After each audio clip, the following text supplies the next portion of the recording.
We're doing Joel Osteen today, and it's my pick next Monday, so no voting today. I did an interview with the Wiggins Files. I hope I'm pronouncing that right. And there'll be a link to that interview in the description box if you want to go check it out. This is the first interview that I've actually accepted. I've been asked by some mainstream for some interviews, and considering my position on the current administration, I didn't find that to be a good idea. So this is the only one that I've accepted so far. Hope you enjoy. Now, as we watch Joel Osteen, we're going to look somewhat at his mannerisms, and we're going to find some interview questions that challenged him, and then we'll talk about it afterwards. So let's get started. I hear a good reason as to why same-sex couples can't get married.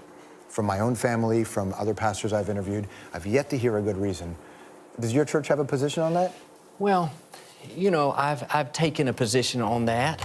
Now we saw him adjust himself. It's an uncomfortable question. And it's not my focus, and I hate to get into it.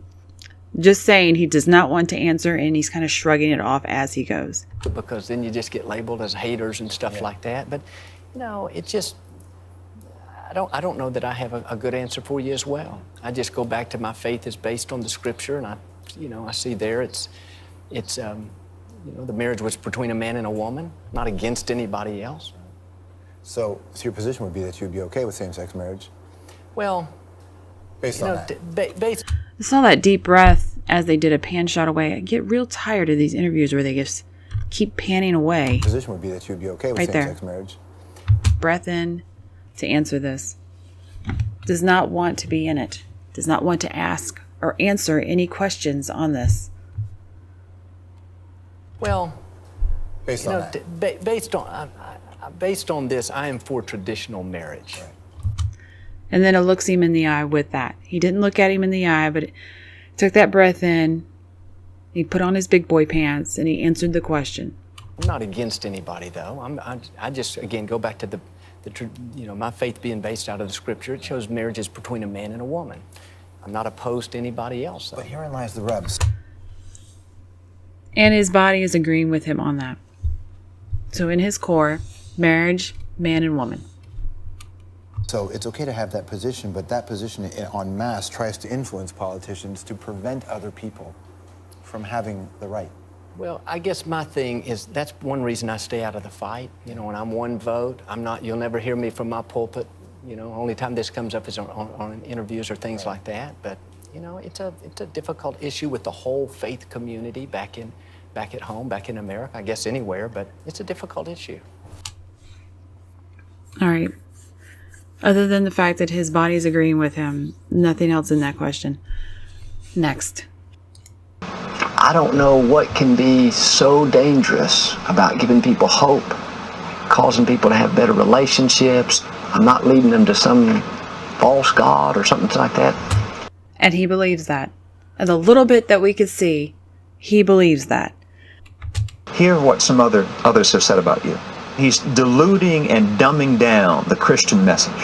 Sometimes you have to keep it simple and not make it so complicated that people don't understand. And there's your other part.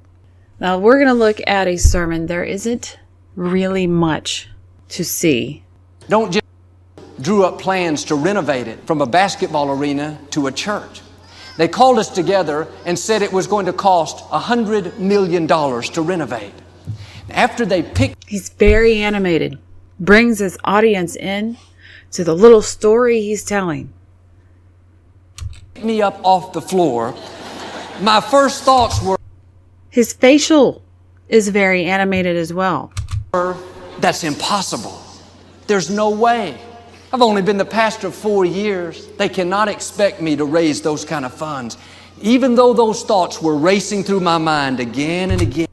More animation. Salesmen do this. I pointed this out in Paul Ryan when I did Political Liars. Very animated, very exaggerated, and that's what you're seeing with his sermons. He's a salesman. Now to go back to the other side of this, to all the Osteen fans, it's a belief system. And to all the Osteen haters, it's a belief system. And he believes his system. to pick out the nitty-gritty of what goes with God and what doesn't go with God, that is personal preference. You're basically on the argument of which religion do you want to be on. The argument of him being a charlatan or a liar really isn't there because he believes his own message. Be happy. God's going to give you what you need and what you want. That's a belief system. And he is selling it just like every other preacher out there. Preachers don't sell anything to you. Yes, they do. They sell the message every Sunday. They're trying to convince their congregation to walk the path of God. By definition, that's selling it. He's just very good at selling his message. And his message is the kind of message that apparently Houston, Texas, and all of America wants to hear. Well, I shouldn't say all of America, but a good amount of America with deep pockets. We are going to end this here. There wasn't really much in this as far as anything. Any interview that he did do, no one asked him any real tough questions except for the one that I saw and showed you. And he doesn't try and sell God or Jesus. He's selling his message. It's what he believes in. And he's very frank about it. If you liked it, leave a like. If you like the content, please subscribe. Thanks for watching.